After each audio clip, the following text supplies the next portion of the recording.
This is what happens when we lower our standards. That is what Dr. Caldwell said 47 minutes before a Black Hawk landed on his hospital's rooftop, demanding Master Chief Hayes by name. Seattle General's third-floor ICU smells of antiseptic and floor wax under buzzing fluorescent lights that never quite stop humming. Natalie Hayes moves through her shift with invisible efficiency, her hand steady as she charts vitals on the computer terminal, her scrubs concealing the slight limp in her right leg from shrapnel never fully removed during surgery at Bagram. She is 46 years old and hasn't held a title since the black operation erased her from every official record 18 years ago. In her pocket, she touches a tarnished challenge coin worn smooth at the edges from years of handling in the dark. The coin is brass that once gleamed, its surface now oxidized to the color of old blood. She touches it whenever she passes room for 47. Dr. Caldwell arrives for evening rounds at 6:38 p.m. with an entourage of 7 residents trailing behind him like pilot fish following a shark. His white coat is pressed with knife-edge precision, his stethoscope draped with theatrical precision around his neck. He moves with the kind of confidence that comes from never having been questioned by anyone who actually mattered. The residents cluster around him, notebooks open, pens ready, their faces arranged in expressions of reverent attention that Natalie stopped believing in years ago. She continues charting. Vitals are steady. Room for 12, a 63-year-old post-op cardiac patient, breathing at 14 per minute, oxygen saturation 96%. Her fingers move across the keyboard with the precision of someone who learned muscle memory in operating theaters under fire, though no one here would ever know that. Dr. Caldwell stops at her station. He doesn't speak to her. He speaks about her, holding her chart, the one she completed correctly at 4:32 p.m., while making a show of examining it with the exaggerated frown of a man discovering a corpse. This medication notation, he says to the residents, not to Natalie. This is exactly what happens when we lower our standards for hiring. His voice has that particular tone that men with unchecked authority develop, the voice of someone who has never encountered genuine resistance. Sloppy documentation. Incomplete recording of the timestamp. This is how patients die. Not from disease. From incompetence. Natalie does not look up from her screen. Her jaw tightens imperceptibly. So slightly that only someone trained to read stress responses in hostile environments would notice. Her hands keep moving. Room for 13, a 48-year-old trauma admission, post-op day 2, vital signs recorded at 6:41 p.m. Respiration 16. O2 sat 97%. Blood pressure 128/82. All of it accurate. All of it documented at the exact time she performed the assessment. She knows what he has done because she has seen competent predators work before. She knows that he switched the timestamp on her chart entry from 4:32 p.m. to 6:15 p.m., creating a gap that never existed, a negligence that never happened. She watched him do it 40 minutes ago when she saw him at the terminal, his back to her, his fingers moving with deliberate purpose. The residents write down what he said. They believe him. Of course they believe him. He is the department chair. He sits on committees that determine their futures. The one in the front row, a woman with kind eyes and a slight tremor in her hand, writes down incompetence and underlines it twice. Natalie wants to tell her that the underline will not protect her from people like Caldwell. Nothing protects you from people like Caldwell except knowing they are coming.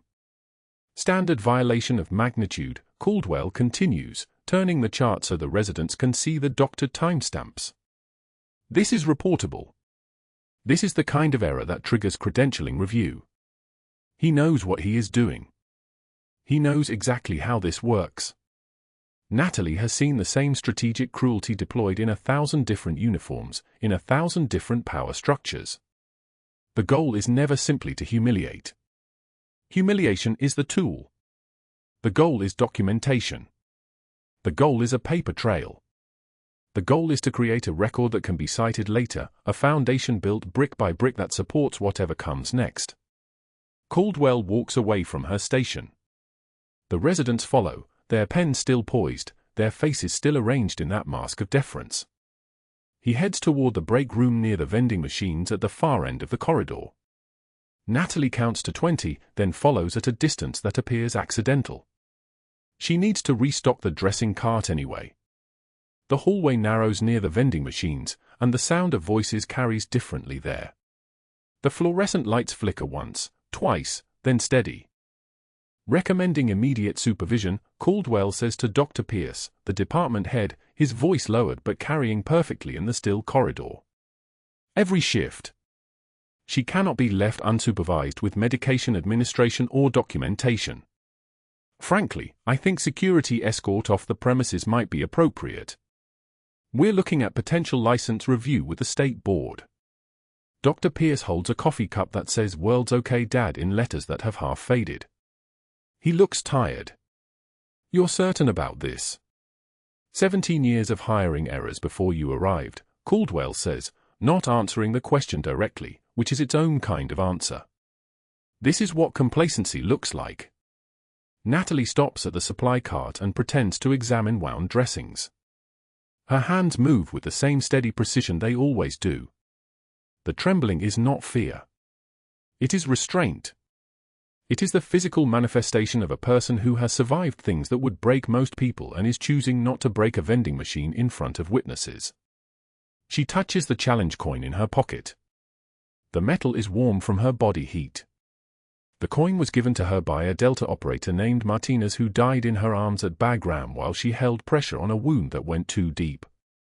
He pressed it into her palm with blood still on his fingers and said, "Angel 6 doesn't come home empty," and then his eyes stopped tracking and he became wait. Just wait. She has carried that coin for 18 years. She has never told anyone what it means.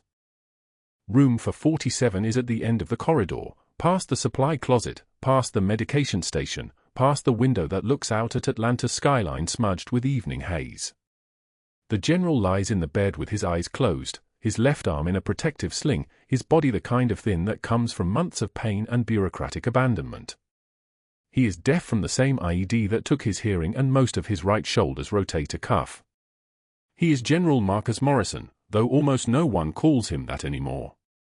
5 doctors have rotated through his case over the past 18 days. Cardiologist refused him. Orthopedic surgeon refused him. Neurology refused him. Infectious disease specialist refused him. The hospitalist who could have managed his acute issues sent an email citing communication barriers and complex multi-system involvement that exceeds our resources. What they meant was that his injuries offered no prestige. What they meant was that deaf patients require time, and time does not generate billing codes. What they meant was that his case was work, and work that pays poorly at that. Natalie has not told him who she is. She cannot tell him who she is. General Morrison was Colonel Morrison when he led her son through 3 deployments in Helmand Province. Colonel Morrison was the man who brought her boy home twice, and then brought him home a 3rd time in a flag-draped transfer case. She cannot explain to a man she has never officially met that she knows his voice from video calls to her son's barracks room, that she has heard him laugh on recordings, that she watched her son's commanding officer's face through a screen the day before that final deployment when everything went wrong. She can only move through her shift with invisible precision and ensure that his oxygen stays above 92% and that his pain is managed at tolerable levels and that someone, at least, is not abandoning him. The general's eyes open as she enters the room. He cannot hear her approach, so he must have felt the vibration of the door, or sense movement in his peripheral vision, or experience the subtle change in air pressure that comes when another person enters a space. His eyes are grey like Atlantic water before a storm. He watches her face, trying to read what brought her here at this hour. She checks his monitors without speaking. Heart rate 76, regular. Blood pressure stable. O2 sat 94%. She adjusts the flow on his nasal cannula. For liters. Steady. She makes a notation on his chart, documenting the time correctly at 7:03 p.m., because she will not become the thing they are trying to make her. The general watches her hands as she works. His eyes track the movement of her fingers with the intensity of someone who has learned to read the world through observation instead of sound. She sees the moment recognition flickers in his face. Not complete recognition. Not yet. Just the strange feeling of having seen hands move that way before, hands that move with the same kind of economical precision that military training installs in muscle memory. She touches the challenge coin in her pocket, and for a moment the general's eyes follow her hand. Then she leaves the room, and he watches the door close behind her. The night shift is for hours away. For hours until the really bad things happen. But she does not know that yet. She only knows that Dr. Caldwell has set something in motion, that the paper trail is being constructed, that the machinery of institutional power is grinding in a very specific direction. She only knows that a man 5 doctors have abandoned is still alive tonight because she refused to abandon him. She only knows that the tarnished coin in her pocket carries weight that no one else in this building will ever understand. The fluorescent lights buzz their endless hum. Room for 47 fills with the rhythmic sound of the ventilator pushing oxygen into lungs that have seen too much. And in the distance, barely audible, the first distant percussion of a helicopter rotor beginning to spin. The cardiac monitor alarm screamed at 0300. Not a warning beep. Not a gentle alert. A full shriek that cut through the hospital's night silence like a trauma activation. Natalie's eyes snapped open at her station. She'd been charting the evening vitals on the post-op floor, her hands moving through the motions while her mind tracked 7 other patients. The sound was coming from room for 47. The general's room. She was moving before conscious thought caught up, her legs carrying her down the darkened hallway with the kind of fluid precision that came from 100 emergency runs through the trauma bay at Bagram. Her boots made no sound on the tile. She found him sitting rigidly upright in the bed, his neck veins distended like cables pulled tight, his skin the color of wet concrete. His chest heaved with the terrible gasping of a man whose lungs were fighting against pressure that had nothing to do with infection.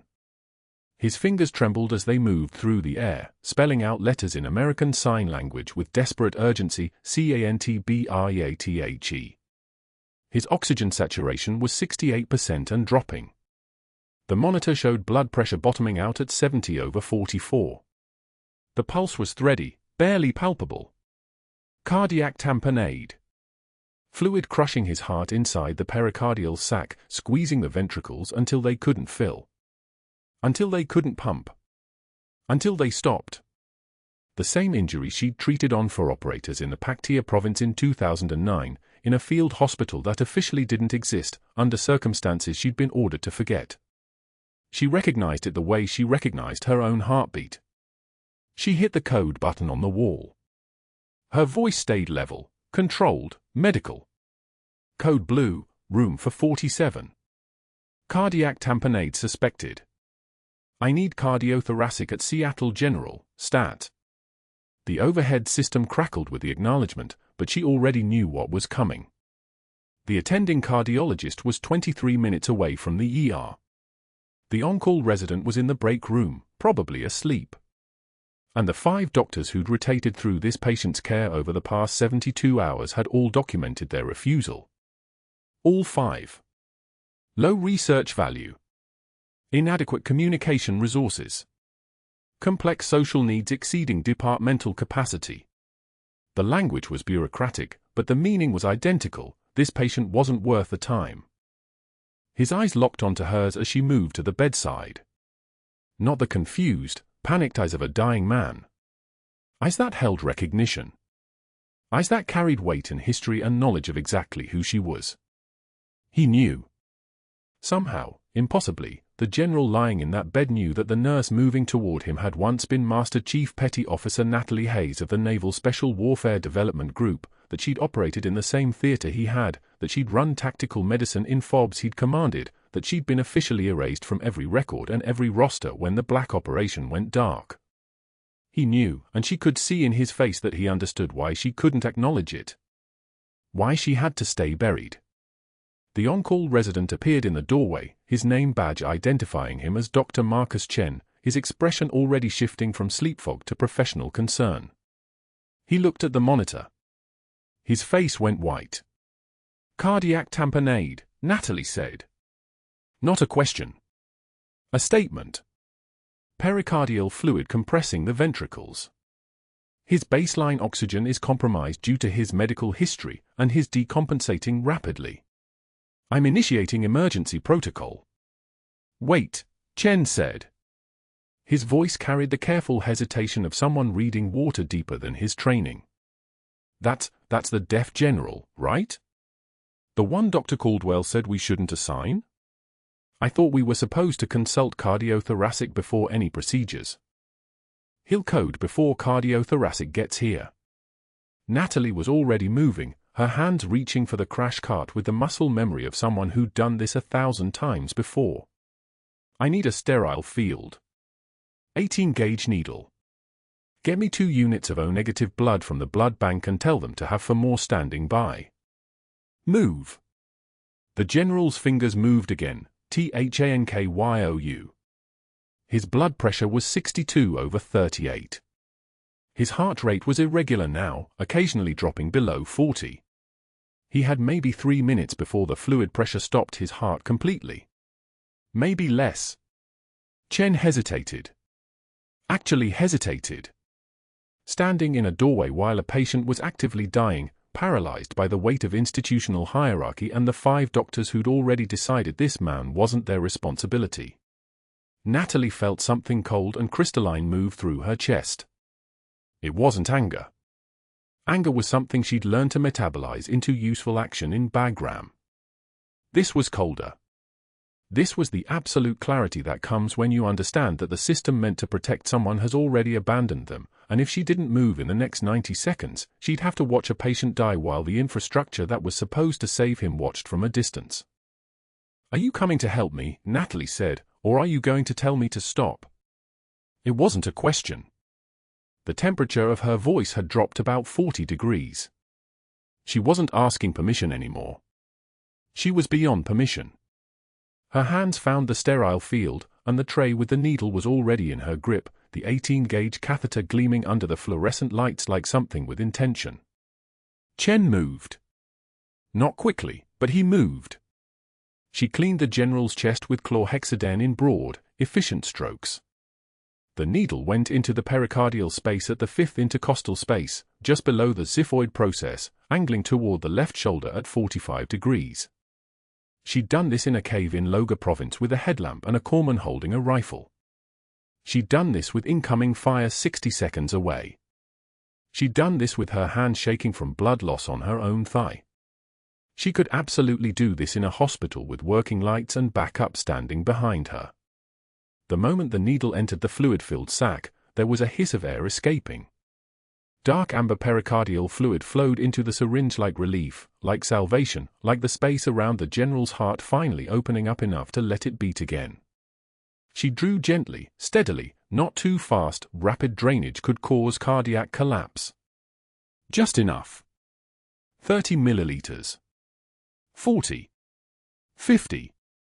The general's oxygen saturation climbed, 70. 75, 82. His blood pressure rose incrementally, 80/50. 95/60. His heart rate stabilized, the irregular rhythm settling back into something resembling sinus pattern. His fingers stopped spelling. His eyes closed. Not because he was unconscious, but because for the first time in 4 minutes, he could breathe. Get me a second full line, Natalie said. Her voice had returned to its normal register, professional and efficient. Full labs, EKG, chest X-ray, and a stat cardiothoracic consult. I want to know what caused the fluid accumulation. And somebody call cardiology with a courtesy heads up that we've already managed the acute decompensation. Chen was writing orders, his hands moving now with the muscle memory of someone who'd been trained to respond to crisis even when his confidence was shot. A nurse appeared, Sarah, one of the night shift nurses Natalie had trained months ago, and the 4 went in smoothly, blood drawn for labs, the equipment of modern hospital medicine surrounding the general with the comforting hum of systems designed to keep people alive. By 0700, when the morning attending appeared, General Morrison was sitting upright in bed, breathing normally without supplemental oxygen, his vital signs stable, his chart documented in Natalie's careful, precise handwriting. The attending, a cardiologist named Dr. Patricia Okafor, reviewed the chart with the kind of professional respect that came from reading the work of someone who knew exactly what they were doing. "You performed an emergency pericardiocentesis," she said. "Not a question." "Yes, doctor." Cardiac tamponade. Clinical presentation was unmistakable. The needle decompression was emergent and appropriate. Dr. Okafor looked at the general. Then she looked at Natalie. Then she looked back at the general, and something shifted in her expression, a recognition, perhaps, or the understanding that someone had just saved a life that the institution had been quietly prepared to lose. "Well done," Dr. Okafor said. "Excellent work, Nurse Hayes." The general's eyes were open.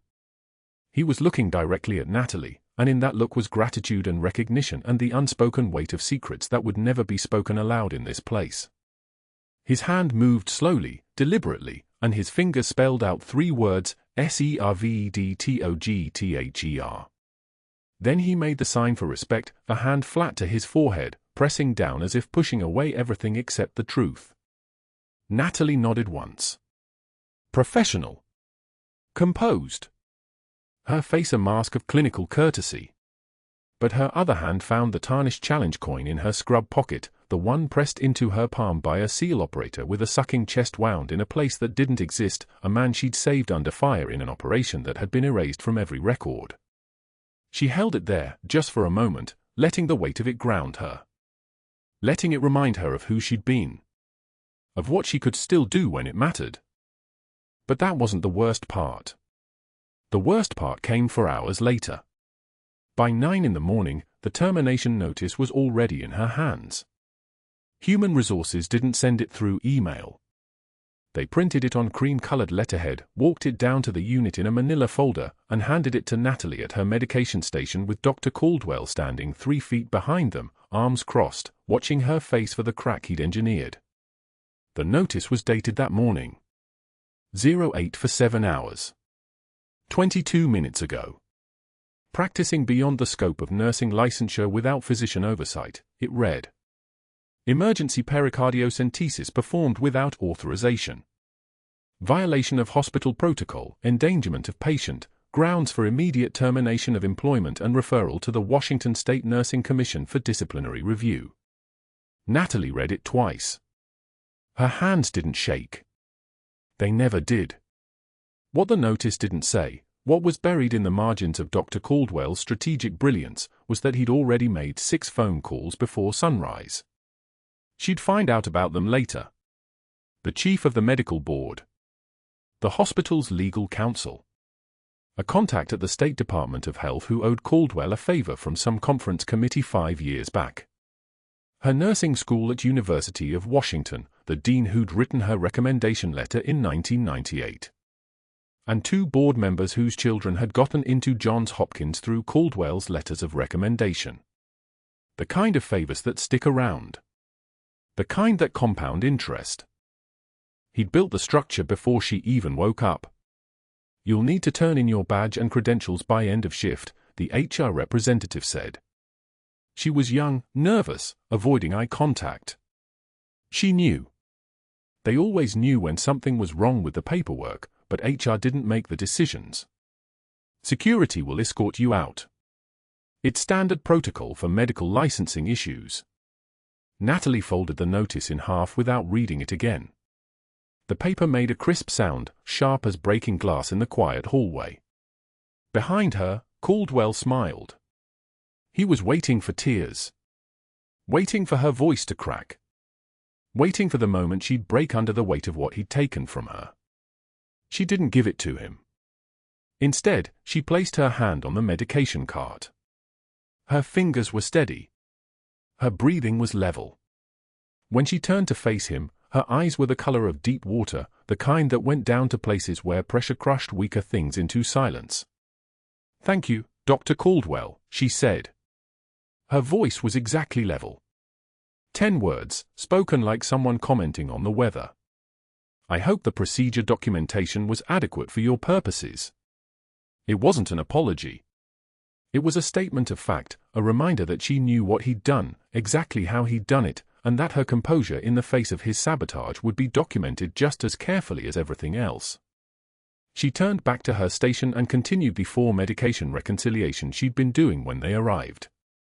Her hands moved with the precise rhythm of muscle memory. Medication. Dosage. Patient name. Time. All accurate. All documented. All proof that she'd done nothing wrong. Caldwell left first. That was the real victory, not his departure, but the speed of it. He couldn't stand watching her not break. The rest of the shift passed in the strange quiet that comes after institutional violence. People didn't look at her. People didn't talk to her.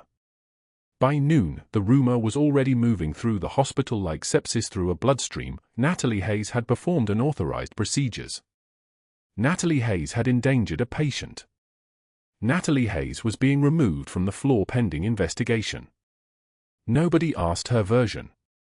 Nobody asked about Morrison's cardiac tamponade or the 5 doctors who'd walked away or the general whose oxygen saturation had been 82% when she walked into his room.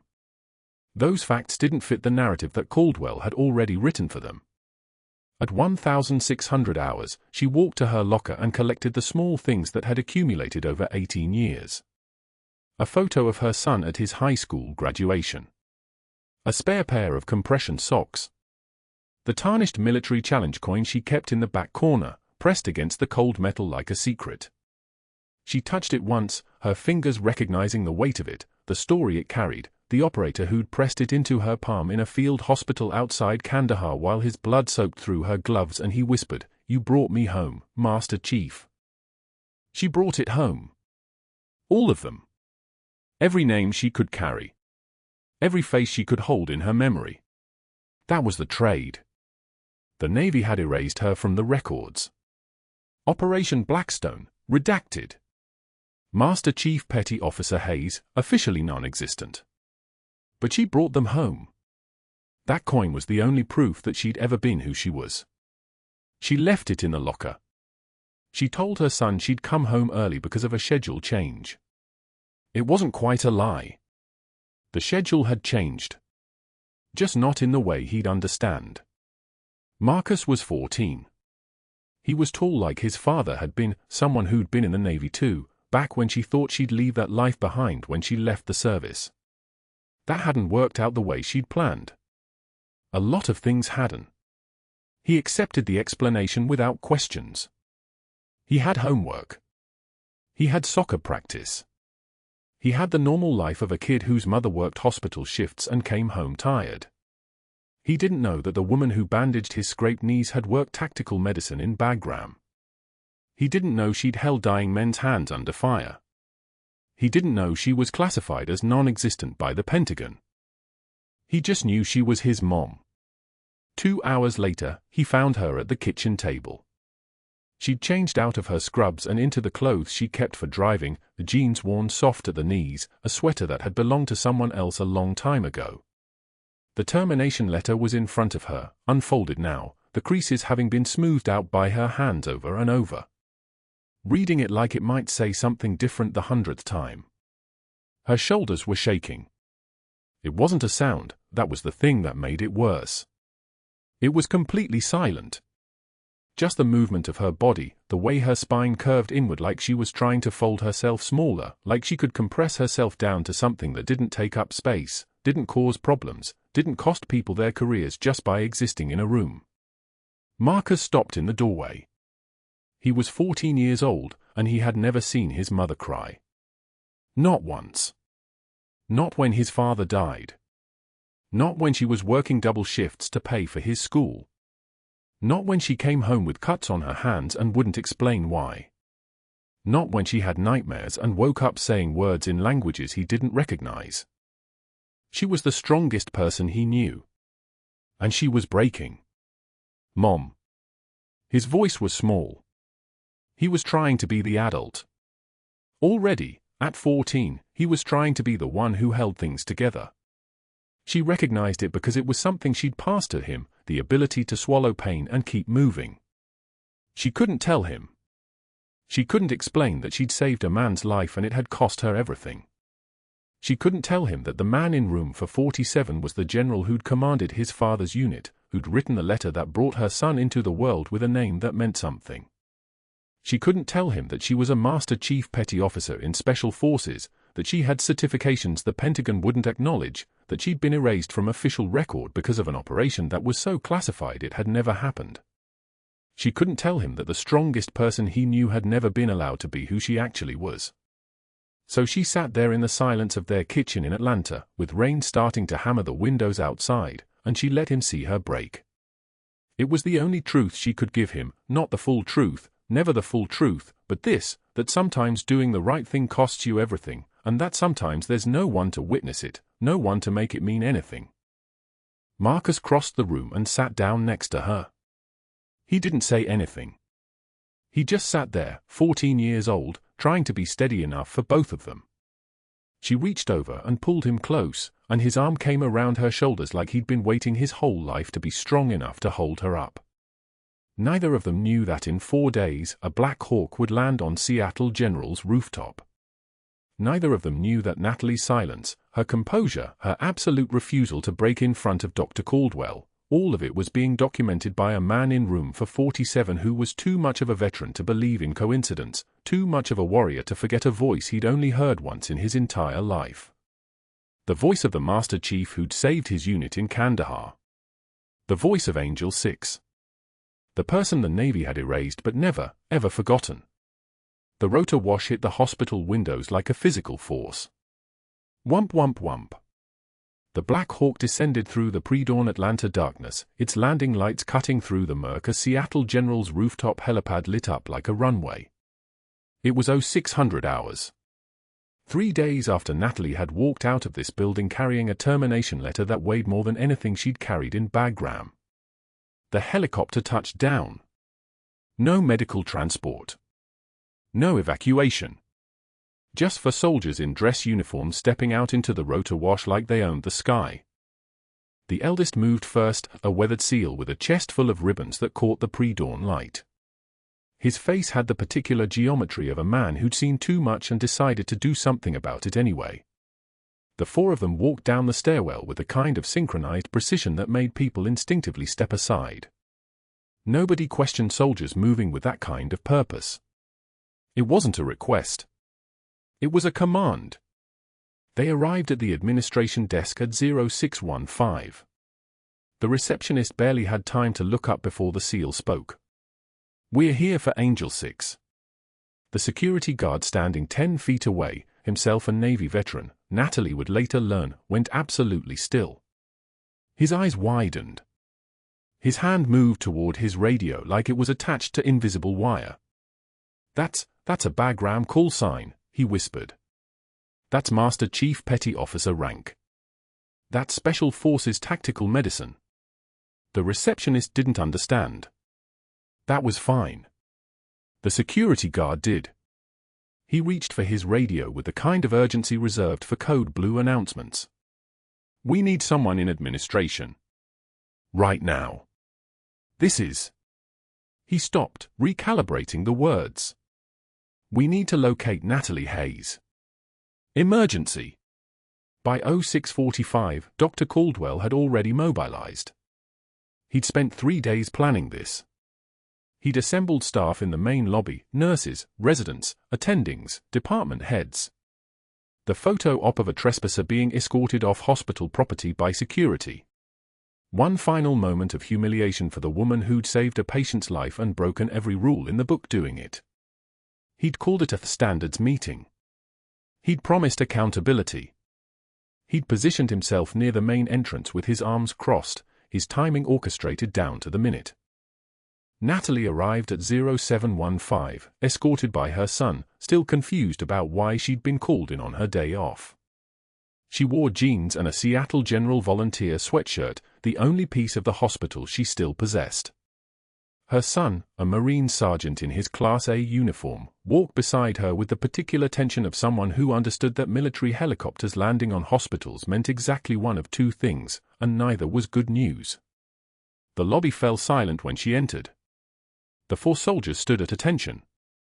A salute clicked across the room, fist to chest, precise and reverent. The SEAL stepped forward, and his voice when he spoke carried the weight of someone accustomed to being obeyed without explanation. "Master Chief Hayes.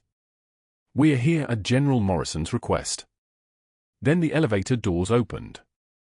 General Morrison emerged in dress uniform, no wheelchair, no four-pole, no medical support.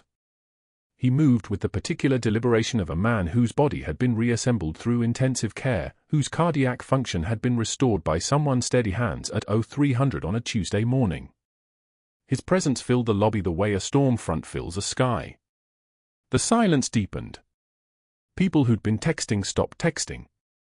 Conversations died mid-syllable. The general opened a leather folder with both hands. His voice when he spoke carried the formal cadence of a military record being read for official purposes, the kind of voice used at ceremonies, at recognition ceremonies, at moments when history needed witnesses. Master Chief Petty Officer Natalie Hayes. 22 years of documented service. Special Operations Command. Tactical Combat Casualty Care Specialist. Graduated top 3% of Naval Academy. First woman designated for DivGru selection trials, 1999. A resident's mouth opened. Someone behind Caldwell whispered, "Wait." Operation Copper Dagger. Bagram Airfield. 2019, for operators extracted under sustained RPG fire. 3 critical interventions performed in flight. Needle decompression. Tourniquet application under fire. Blood volume restoration while aircraft was taking incoming. Morrison's voice strengthened. 17 documented combat saves prior to classification. Tears had started sliding down a younger nurse's face. She was pressing her phone against her chest. Silver Star for Valor under fire. Morrison turned the page. 2 Bronze Stars. Navy Commendation Medal with Valor device. Presidential Unit citation shared with the entire team. He paused. Administrative discharge ordered to protect operational security. Classification level, black. Personnel status, erased from all military records, effective 2021. Dr. Caldwell's face had gone the color of hospital ceiling tile. Master Chief Hayes was ordered to disappear because Operation Copper Dagger was deemed too sensitive for continued documentation. 6 pilots. 17 operators. 1 tactical medicine specialist who'd saved every single life on that extraction. All declared non-existent. All sacrificed their official identity so that ongoing operations could continue. Morrison's voice cracked, just slightly, the sound of control maintained by sheer discipline. She gave up her name. Her rank. Her service record. Everything. So we could keep serving. 10 seconds stretched across the lobby like a held breath. Nobody moved. Nobody spoke. The fluorescent lights hummed their mechanical drone overhead, and in that hum was the weight of 22 years of service rendered invisible, of sacrifice rendered silent, of a woman who'd held the highest enlisted rank in the Navy and been ordered to become a ghost. Then General Morrison, a 2-star flag officer, a man who'd commanded thousands, a man whose rank was signified by stars worn across his chest, slowly lowered himself to one knee on the polished hospital floor. The movement was deliberate. Ceremonial. Ancient. The kind of gesture that transcended rank and branch and rank insignia, that was reserved for honoring something that transcended honor itself. The SEAL dropped to one knee. Then the second soldier. Then the third. The security guard who'd recognized the call sign couldn't move fast enough, his knees hitting the floor before his conscious mind had finished processing the decision. A nurse, the one who'd been crying, sank down. An orderly. A custodian pushing a cart of linens who'd simply stopped and knelt beside the nearest pillar. 12 people. Then 15.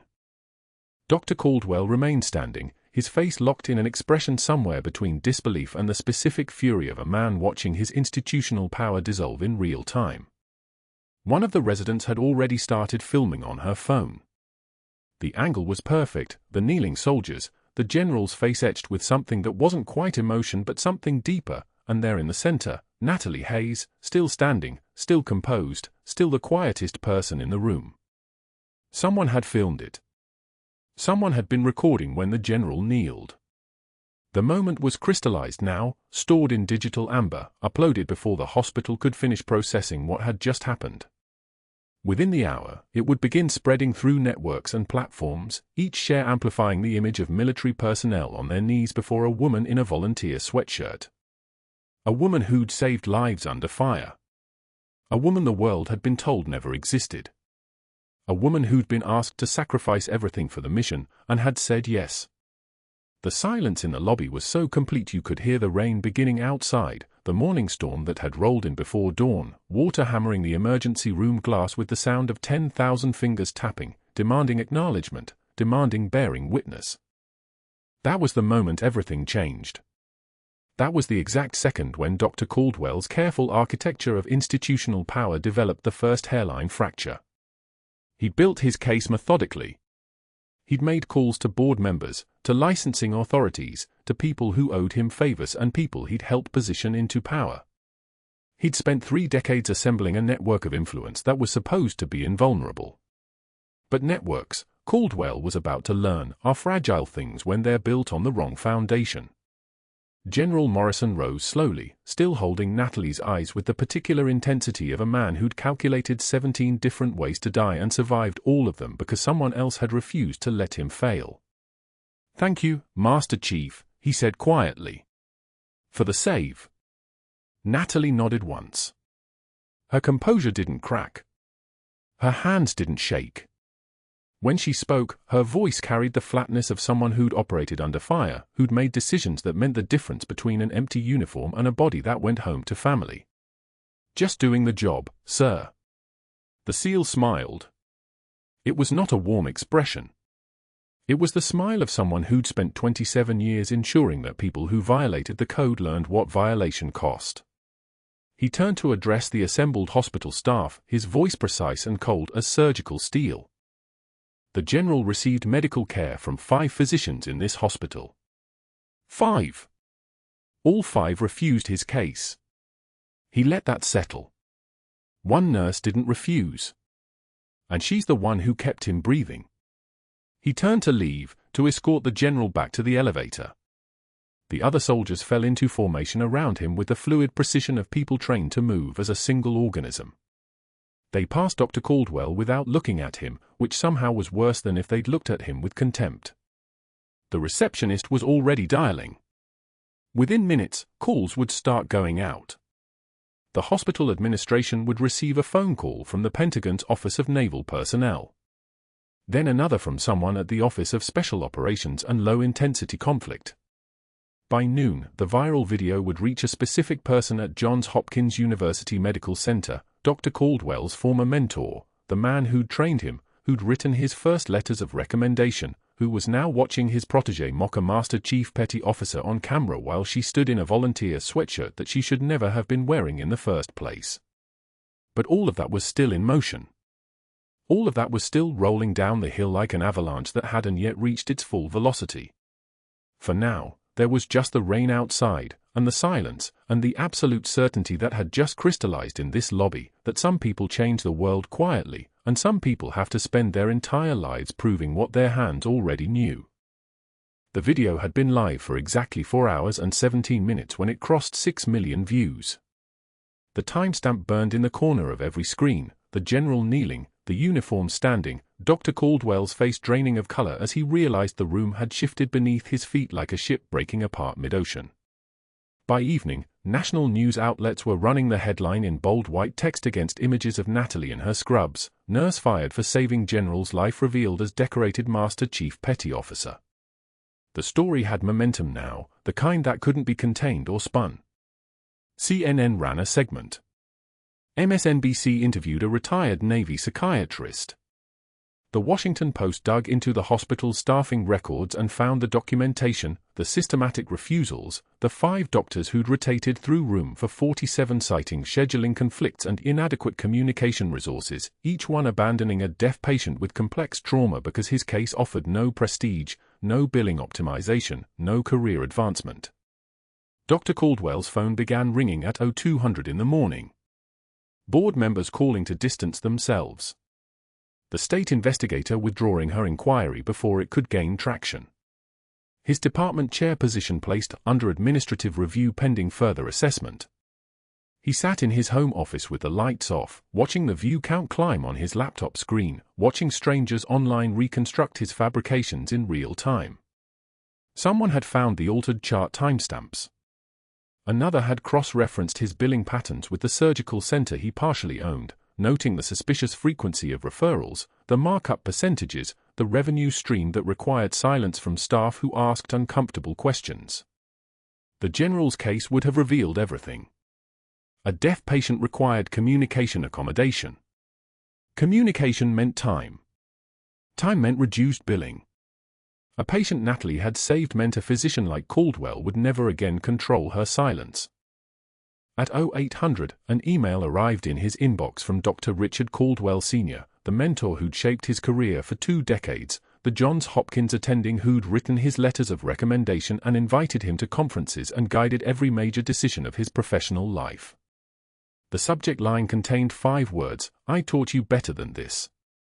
The email itself was brief, 1 paragraph in measured language, but it was CC'd to the hospital board, the State Medical Association, and 3 major news outlets. Every word had been chosen like a surgical incision, precise and lethal. I watched the video of my former student mocking a Master Chief Petty Officer who saved a general's life after 5 physicians abandoned their duty. I watched him fabricate disciplinary charges against a decorated combat veteran. I watched him order a nurse not to save a dying patient. I disavow every association with Dr. Marcus Caldwell. His actions represent the antithesis of medical ethics I spent 40 years teaching. I have formally requested Johns Hopkins remove his name from our alumni honors list. The email landed in thousands of inboxes simultaneously. By noon, board members were calling emergency meetings. By 1400, Caldwell's department chair position was suspended pending investigation. By week's end, a financial audit initiated by the board's legal team revealed patterns that had been waiting in plain sight: the surgical center ownership, the unnecessary procedures, the inflated coding, the revenue optimization that required silence. Patients with communication difficulties took time. Complex cases took time. Cases that didn't maximize billing took time. A Master Chief Petty Officer who'd run tactical medicine in Bagram would eventually notice the pattern. She would document it. She would report it. Her presence threatened an entire architecture of financial exploitation that Caldwell had constructed with the care of someone building a life around money instead of healing. The board terminated him on a Thursday afternoon. His medical license was suspended pending further review. No hospital in the region would touch him. His colleagues stopped answering his calls. The residents who'd learned at his feet suddenly became very busy when he entered rooms. 6 months later, Natalie stood in an office that overlooked the newly created Veterans Care Unit at Seattle General, a facility designed specifically around her protocols, funded by a foundation grant that General Morrison had personally secured through channels that still existed in the Pentagon even for classified identities being brought back to life. The office was small, functional, painted a soft gray that didn't remind anyone of institutional spaces. On the desk, placed where she could see it every single day, was the tarnished challenge coin. No longer hidden in her scrub pocket. No longer something she touched in the darkness at 0300 when nightmares came. The coin sat in afternoon light filtering through the window, the image of an operator who died in her arms 22 years ago still visible on its surface, smoothed by decades of hands, marked by shrapnel that had never been fully removed. Through the window, she watched her son walk through the lobby in his Marine uniform, dress blues with the creases sharp enough to cut glass, visiting the general for a follow-up appointment. His face had changed in the past 6 months. Pride now moved through his expression the way it never had before. He understood now. Not just what his mother had done, but who she was. Who she'd always been. The quiet strength that had raised him alone wasn't just maternal instinct. It was something forged in places that still didn't appear on maps, in moments that lived in redacted paragraphs, in a rank that had been erased from every official record for reasons that would never be fully explained to him but that he now understood with the clarity of someone seeing his mother for the first time. Dr. Caldwell taught CPR fundamentals at a community college across town for $18 an hour. His students were community volunteers and high school health aides studying for certification. His former residents avoided eye contact when they passed him in grocery stores. His social media accounts had gone dormant. His name appeared in news archives discussing ethics violations and financial misconduct, searchable forever, the kind of digital permanence that ensured every future employer would find the same information: fabricated charges, abandoned patients, a physician who'd systematized exploitation until it broke apart under the weight of a single nurse's dignity. Natalie's first patient in the new Veterans Care Unit was a deaf Army Ranger with complex PTSD and traumatic brain injury, a case that 3 other hospitals had refused to treat. She sat across from him with an ASL interpreter positioned where both could communicate with equal clarity, reviewing his chart with hands that moved the way they always had, steady as surgical lasers, precise, driven by muscle memory that had held other people's lives together in moments when the world was falling apart. The Ranger watched her with the recognition that only came from seeing someone who understood without explanation, who didn't require translation of what his silence meant, who treated communication difficulty as a clinical detail to accommodate, not a burden to minimize. Her son appeared in her doorway holding coffee, the kind she drank every morning, dark roast, no sugar, the kind he'd watched her make since he was old enough to notice such details. Pride moved through his face when he looked at her now. Not the pride of a son watching his mother work. The pride of a Marine recognizing a superior officer, someone who'd earned rank through exactly the things he was learning to value. As they stood together in the doorway, the general stopped by he visited weekly, calling it quality assurance but really just checking on the Master Chief who'd saved his life in the dark at 0300, who'd moved when everyone else had frozen, who'd made the choice that mattered when 5 other physicians had made the choice that didn't. The general stood beside her, observing the unit in operation. A nurse working with a veteran who'd lost her left arm to an IED explosion. A physical therapist treating a former SEAL with spinal injuries that had left him in chronic pain. An audiologist fitting hearing aids for a sailor whose deployment had exposed him to noise levels that civilians didn't encounter. The infrastructure of care built around understanding instead of dismissal, around communication accommodation as standard practice, around the recognition that veterans weren't difficult cases requiring special patience, they were patients requiring specialized competence. "You know what they say about true character," the general said quietly, his voice carrying the flatness of someone who'd given orders in firefights and knew the weight of silence. Natalie nodded. She touched the challenge coin in her pocket, the one that now sat on her desk in daylight, no longer hidden, and she thought about the operator whose image was stamped into the metal, about the 17 lives saved before this one, about the years of erasure that had nearly become permanent. "True class is what you do when the lights go out," she said. The general smiled. It was the smile of someone who'd spent 3 decades learning what character looked like when tested. "And you, Master Chief, shine brightest in the dark." Behind them, through the glass wall of the Veterans Care Unit, the work continued. A former Army medic training other nurses in trauma response. A retired intelligence officer developing protocols for patients with classified background trauma.